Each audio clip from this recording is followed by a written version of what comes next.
Hello and welcome back to module number 8. Today we're going to talk about two subjects. One is what is correlation analysis and how we visualize it. And the second part of our lecture, we are going to go into ggplot2 and see what it is entail and why is it so considered to be the Photoshop of R. So let's start with the basic. What is correlation analysis? First of all, correlation analysis is probably the most common statistical analysis where we are trying to describe the relationship between one variable to another or two variables to each other. And we will work through a few examples on that subject, but the thing is what is interesting about correlation analysis is what can we do it with regard to visual? How can we apply that?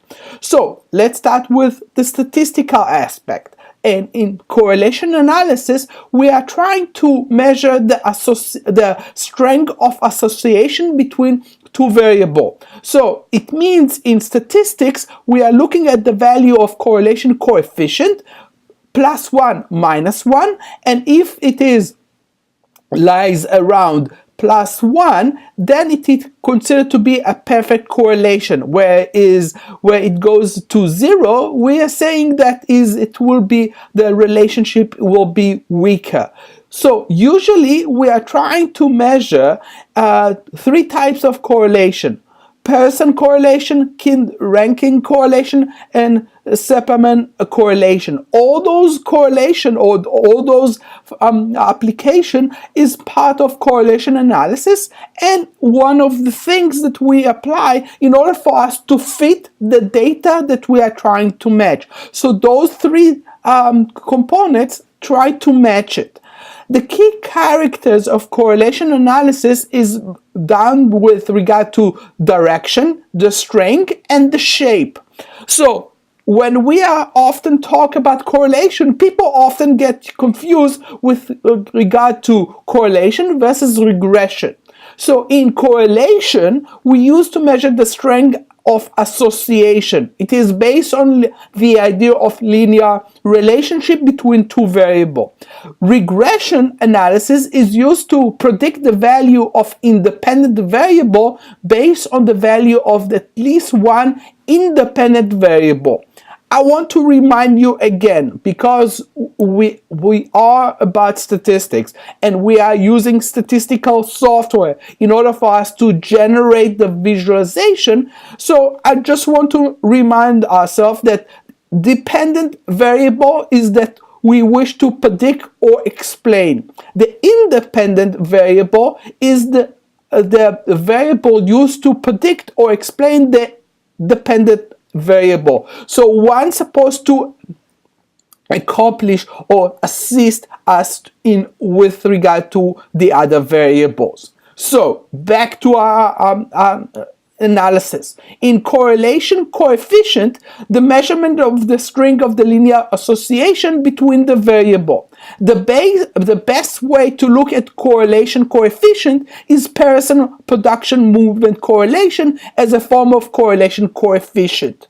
So let's try to understand that in visualization form. I'm not going to go over the statistical aspect. This is the other class that I'm teaching with regard to advanced statistics. But with regard to visualization of it, I want to show you what has been done with that respect with regard to correlation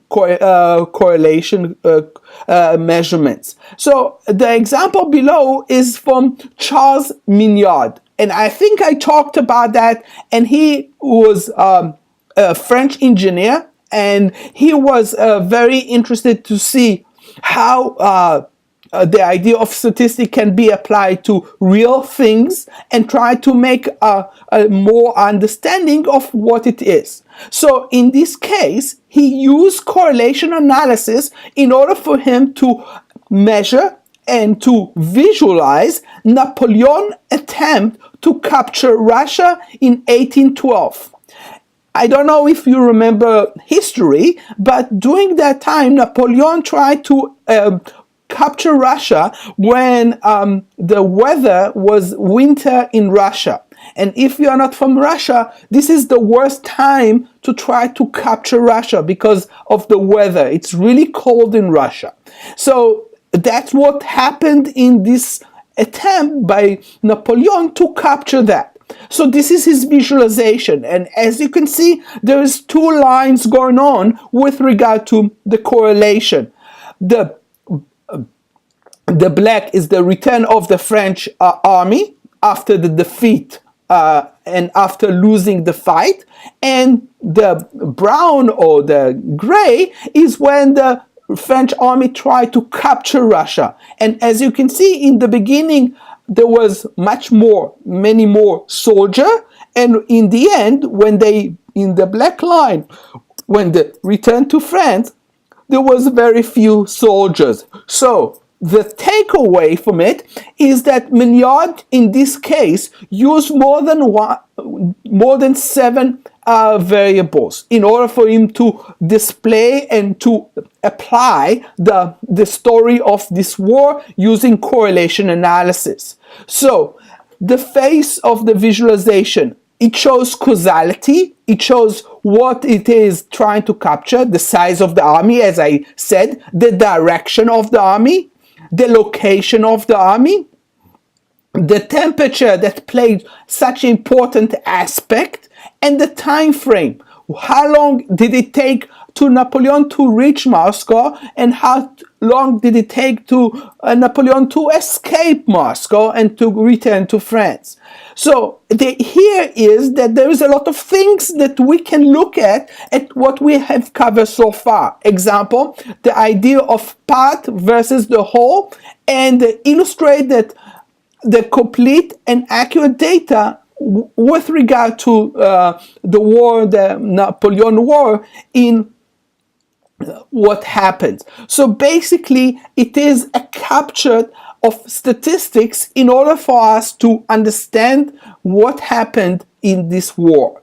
So the places of comparison, and usually people do not forget that, but this is where we can look at comparison, where Napoleon started his invasion to Russia and his escape and collapse running away from Russia. So using smallest effect, differently avoid bold colors, heavy lines, and all the things that we cover in the class that is considered to be our how we express ourselves, how we try to make a point, are being displayed here and being displayed quite nice. One of the things that it is, the idea here is that one of the greatest graphical infographic historian said this is one of the best infographics that was created. With that idea, let's move to the next segment of the class, which is the scatter diagram. It is a plot, and it usually measures with regard to coordinate axis system. So we have independent variable x and dependent variable y, and the point represent the data usually across by dots or lines in order for us to do that. So in simple diagram, we usually say, okay, height versus weight, and we will take, for example, 12 adult men, and we will see that in this situation we have height versus weight, and this is what we are doing with regard to display the attributes. But the idea here is when we are looking at statistical model in order for us to understand what it is with regard to correlation coefficient, and I want to display the idea of person product movement with that regard. In that sense, the movement or the formula for that is basically we have scale for perfect positive, high positive, low positive in order for us to measure or to scale what is our result in this case. So in this case, we can say what is the value of R in order for us to measure the accuracy of this plot. Negative, the same effect. We have R minus, we have R minus 0.8, and we have R equals 0. So basically, we have a scale that we need to convert it into visualization in order for us to do that.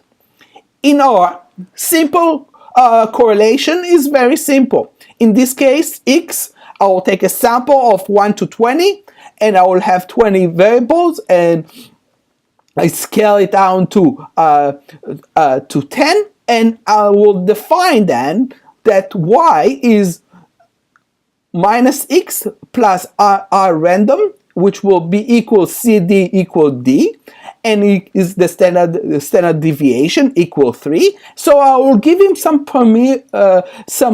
attributes in order for it to do that.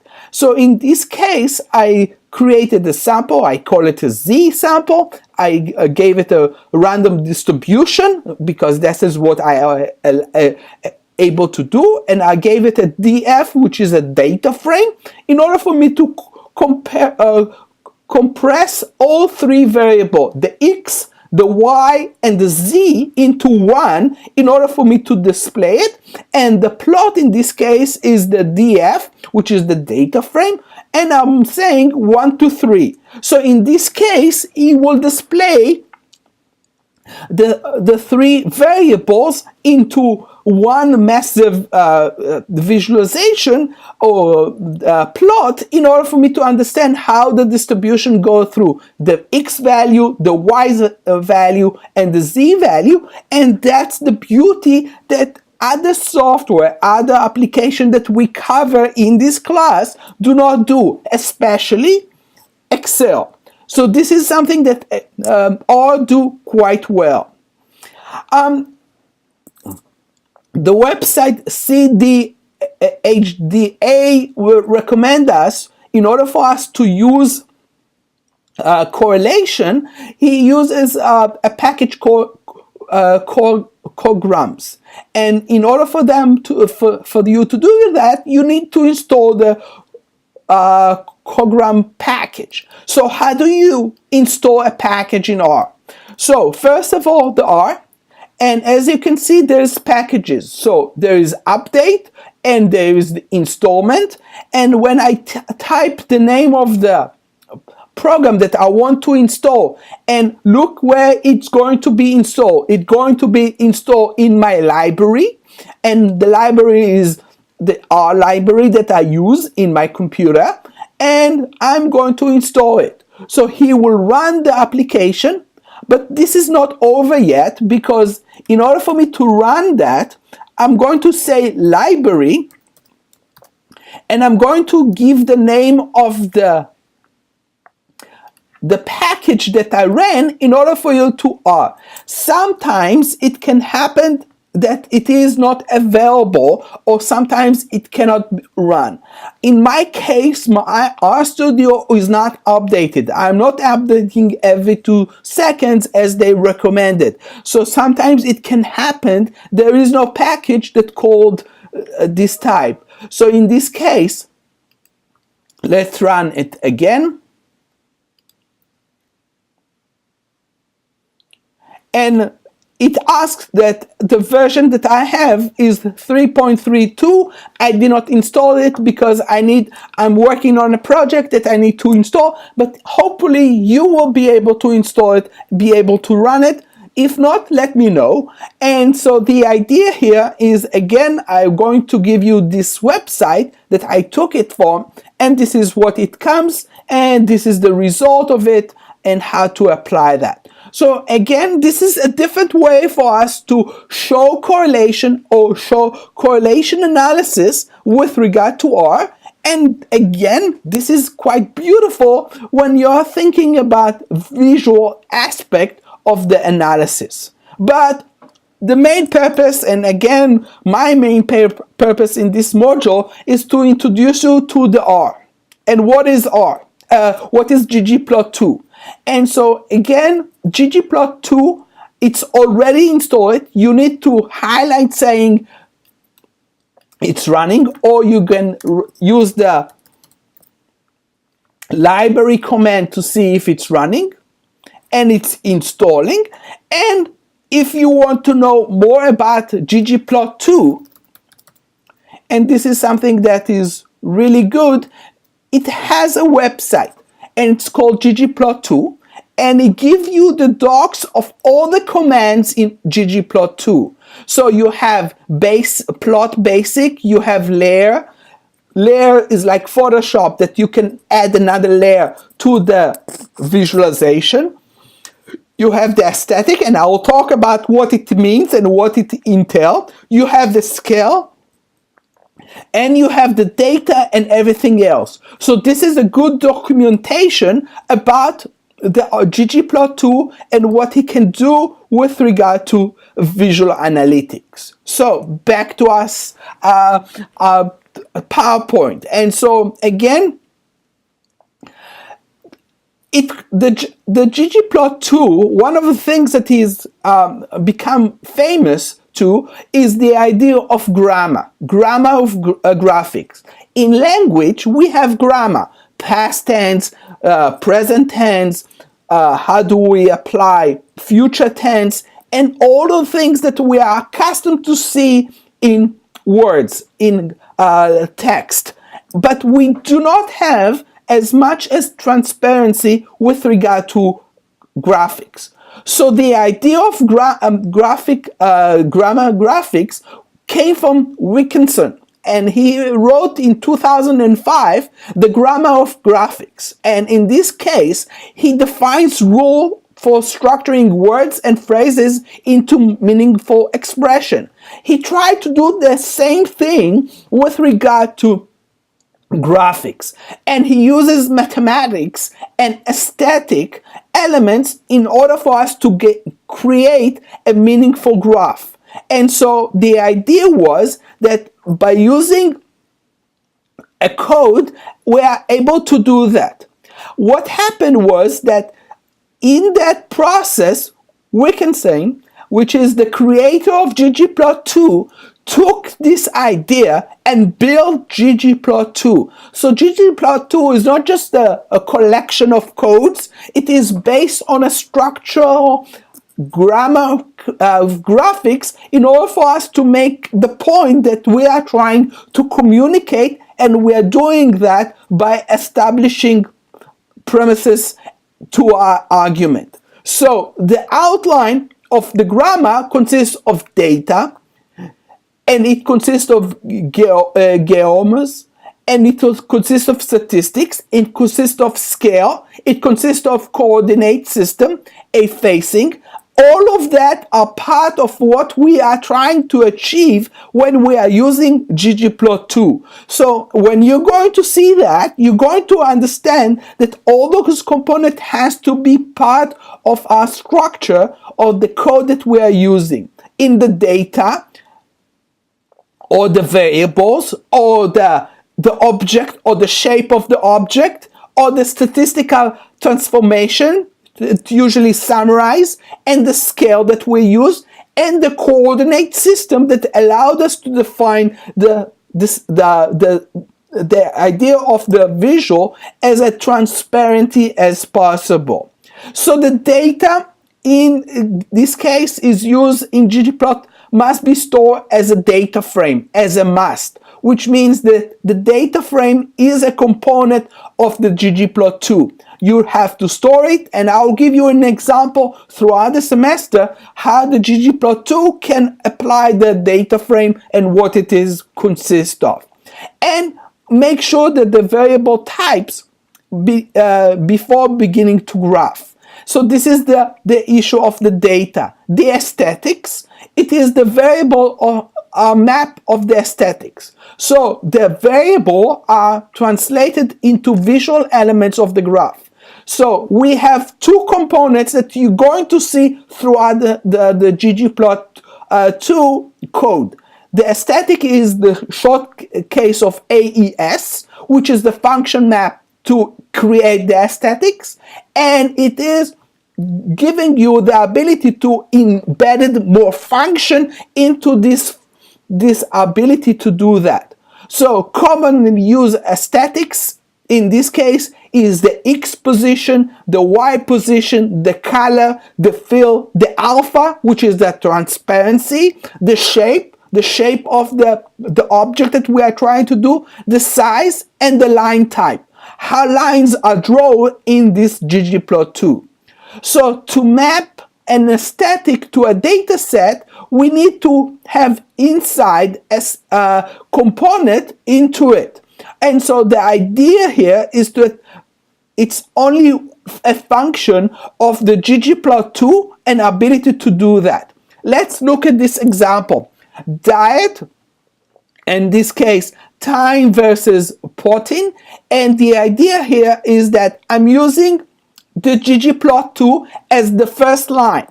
And the data is equal milk. And the aesthetic is this case, the X is the time, the Y is the protein, and addition to that, I'm applying the geo point as a static with a color equal diet. So in this case, if I will copy this code, this simple code into ggplot2 and run it, I don't have the milk. So the milk is not defined, and as a result, you are unable to do that. And so I want to make sure that in this case, you understand that you have to have something in the database in R in order for you to do that. Most of the time, we are using a lot of example with cars or something that we can come up with. And so, again, I want to make sure that you understand that the data in it has to be defined, it has to be run in order for you to do that. So to set the aesthetic, we need to, example, create green or to add more colors to it, and this is how we do it.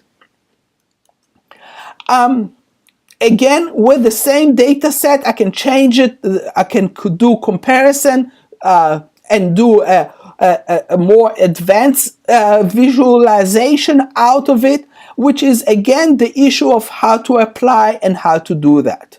So one of the things that we will see, we are going to use in this case a reshape 2. And what is a reshape 2? First of all, I want to start with the data. And the data is really important because this is something that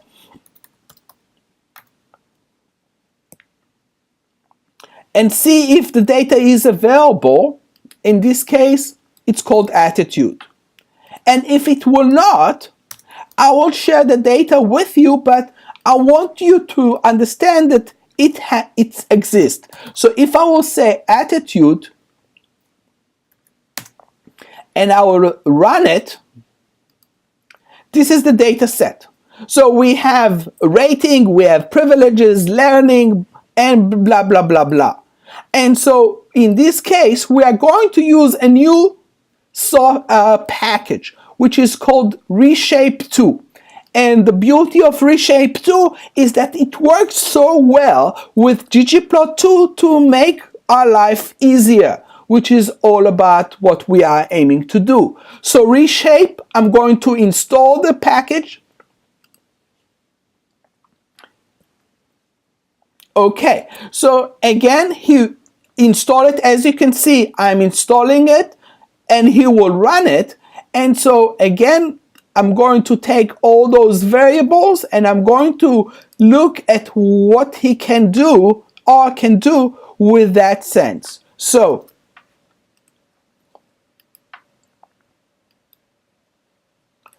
I'm going to clean it a second. Okay, so let's start. Data, we already know about that. Library, we already know. I'm calling to the library, to the package that I'm installing. And now I'm going to use ggplot2 in order for me to visualize it. So again, the ggplot2 saying variable 1 is equal x, variable 2 x equal to y. The data melt will be colored and we will fill with value, and it will also give you the ability to give it a title.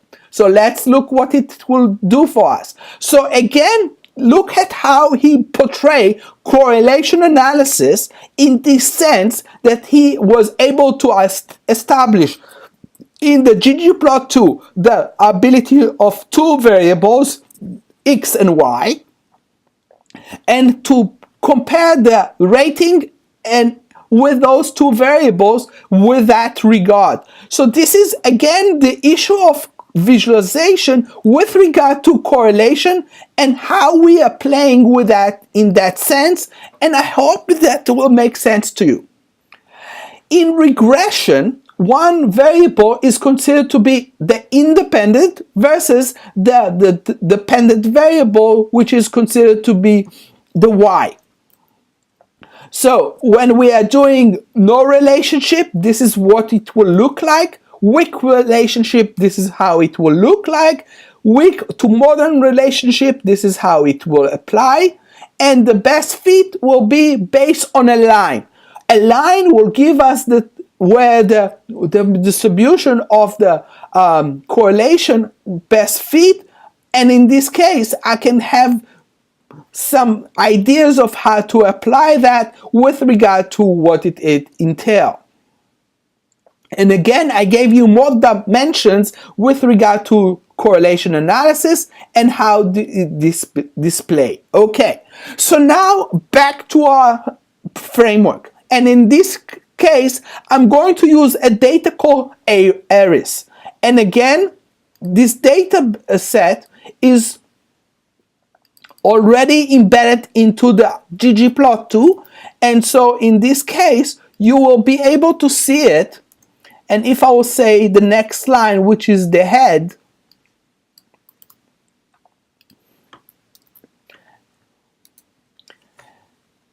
this is the data set, I run it,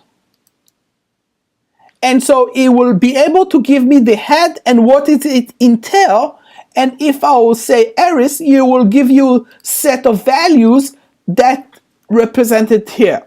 So do we have a set that we can work with in order for us to do that?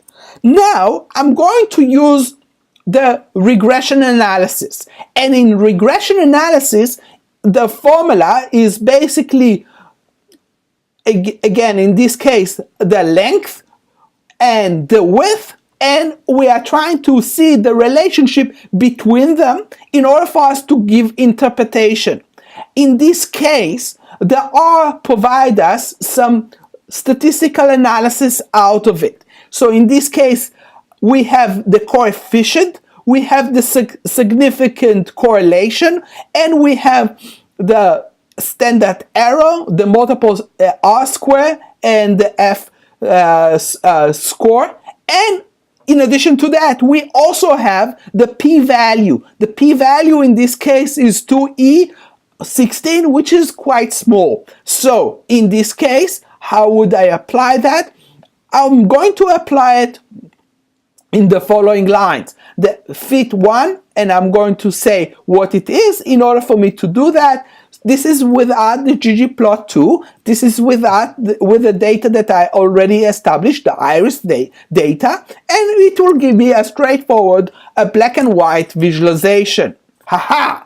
And now I'm going to with the ggplot2. And in ggplot2, again, look at the syntax of the code itself. The iris is the data set. The static is that I want to declare the x and the y, and I want to have pluses. Where is the pluses? The gemu point, I want it as a point, but I also want a smooth line that will indicate where is the distribution, or is that distribution is available to us. So this is the end result of it. This is what it will look like.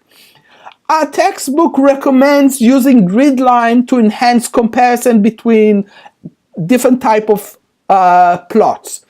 In this case, I use the R. In this case, I also use the plot and how to do that.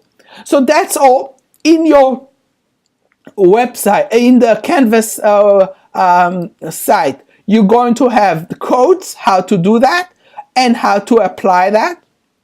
And I also gave a special introduction to ggplot2, and I also recommend to you to visit the ggplot2 website in order for you to learn more. And I think that's it, what I have in mind for this module. I hope you enjoy it. I hope you see the value of ggplot2 to enable us to visualize and to be able to express more than one layer in the visual to capture correlation and regression analysis. Until that's all. Have fun.